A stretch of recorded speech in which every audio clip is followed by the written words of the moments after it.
नमस्कार मंडळी, मी आज आली आहे या लसूण काढायला शेतामध्ये. आणि हे बघा, मी आता थोडासा काढलाय लसूण. पण एक सांगते तुम्हाला, ही लसूण कसा काढायचा आणि लसूण काढायला आलेला कसा ओळखायचा सांगते बघा तुम्हाला मी. हे आहे ना, लसूण जर आपण लवकर जर काढला तर मरते लवकर, खूप दिवस असं टिकत नसते. वर्षाच्या आतमध्ये आपल्या आहे ना फुसका लसूण होऊन जाते.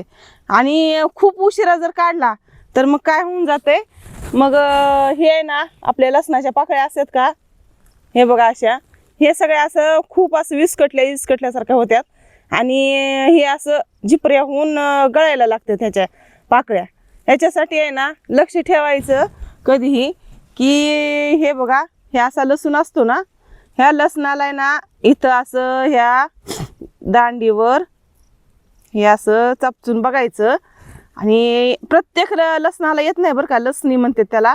हे असं कुठं तरी एखादी आलेली असती, गाठ आल्यासारखी असती, म्हणजे त्याच्यामध्ये एक छोटासा लसूण असते.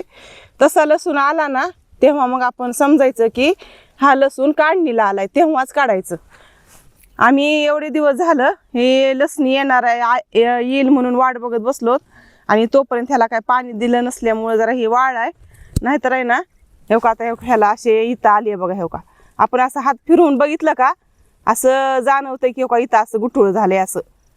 मग ह्याला म्हणतात ही लसणी आली. मग हे असं लसणी आली ना मग तेव्हाच लसण काढायचा. हे बघा, हे असे 4 वाफे लावले होते मी. आणि आता दुपारचे 3:30 वाजलेत, ऊन उतरलं होतं. मग म्हणलं आता जावं लसूण काढायला. आणि हे वाळकं पण असे पिवळे होऊन पडलेत. इकडं खूप दिवस झाला आली नाही मी शेताकडं. आणि मी ही लावलेली फुलाची झाडं किती छान आलेत बघा. आणि सगळ्यात एक मी हे लावलेले बटाटे घरी खाण्यासाठी आहे ना, आणले होते बटाटे. आणि त्या बटाट्याला असे कोंब आले होते. मग मी ते आणून लावल्यानंतर त्या बटाट्याचे झाड पण सगळे जिरून गेले खाली जमिनीमध्ये.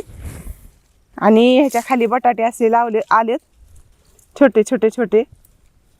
वाव, कसलं भारी निघाले ना. हे बघा, एवढे बटाटे निघाले एका बटाट्याचे. आता जरा ह्याला आहे ना वेळा खुरपा आणून जरा खांदून बघते खाली किती निघतात. आणि याच्या शेजारीच मी अशा काकड्या लावल्या होत्या. आता ही मेंढरं ही फिरून गेलेत ना, आता काही बाकी पीक नसलेल्या मेंढरं बसवली होती आम्ही इकडल्या काळ्या रानामध्ये. त्याच्या कशासाठी बसवले होते की त्याचं खत त्यांनी लघवी केलेली चांगली असते आपल्या शेताला, म्हणून त्यांना आम्ही बसवायला सांगितलं होतं. त्याच्यामुळं मग जरा इकडं सगळी मेंढरं हे फिरण्यामुळं का थोडंसं जरा तुडवले. आणि ककड्याची वेलं वगैरे त्यांनी जरा थोडं नासधूस केली. आणि सध्या आम्ही लसूण काढायला चालू आहे. आणि लसणामध्ये आहे ना आमच्या इथं 2 प्रकारचे लसूण लावलेत मी. आणि एक आहे गावरान मोठा लसूण, की जरा थोडं लवकर मरते. ही लवकर म्हणजे वर्षाच्या आत नाही मरत. आणि हे आहे ना लाल भडक पहिल्याचं गावरान लसूण आहे बघा. ही वर्ष पूर्ण ही होऊन गेलं लावते वेळेस सुद्धा एकही याच्यामधली अशी कुडी मेलेली नसती. हे एवढा छान लसूण आहे. मग मी यावर्षी आहे ना ह्याला अलगच अशा पेंढ्या बांधून ठेवणार आहे. हे बघा किती छान आले लाल लाल भडक लसूण. आपण काही पण शेतामध्ये लावावं आणि ते भरपूर प्रमाणामध्ये निघावं, मग काय मनाला असं खूप आनंद वाटतं ना. आणि आता सध्याचं सीझन असं असतं की सगळे बियाणे वगैरे किंवा आपल्या शेतातलं शेत रिकामं करताना सगळे काढून घेणे. आणि आता बघा मी थोड्या वेळानं आणखी हे आहे ना चुक्याचं बी आहे, हे चुक्याचं बी पण असं काढून ठेवणार आहे. परत हे मेथीचं आहे, मेथीचं पण आता निबर व्हायचं राहिलंय. आणि अशा प्रकारे आपण असं लावलेल्या सगळ्या वस्तू काढून घ्यायच्या असतात. आणि हे बघा, मी हे बटाटा लावलेलं होतं त्याच्या खाली पण आहेत. आता मी खुरप्यानं काय करते ते काढून घेते. आणि वाळकं हे सुद्धा भरपूर आली होते. आणि हे आता झालेले आहेत सगळ्या गड्ड्या बांधून. हे बघा, शेतामध्ये असं साडीचं पटकर होतं, त्याच्या अशा पट्ट्या पट्ट्या काढल्या मी.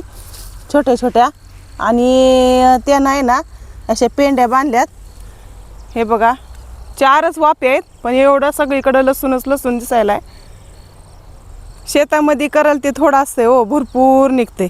म्हणत नाहीत का एक दाणा घातला तर एवढे मोठे दाणे निघते शेतामध्ये, तसंच एवढा मोठा लसूण दिसायला आहे.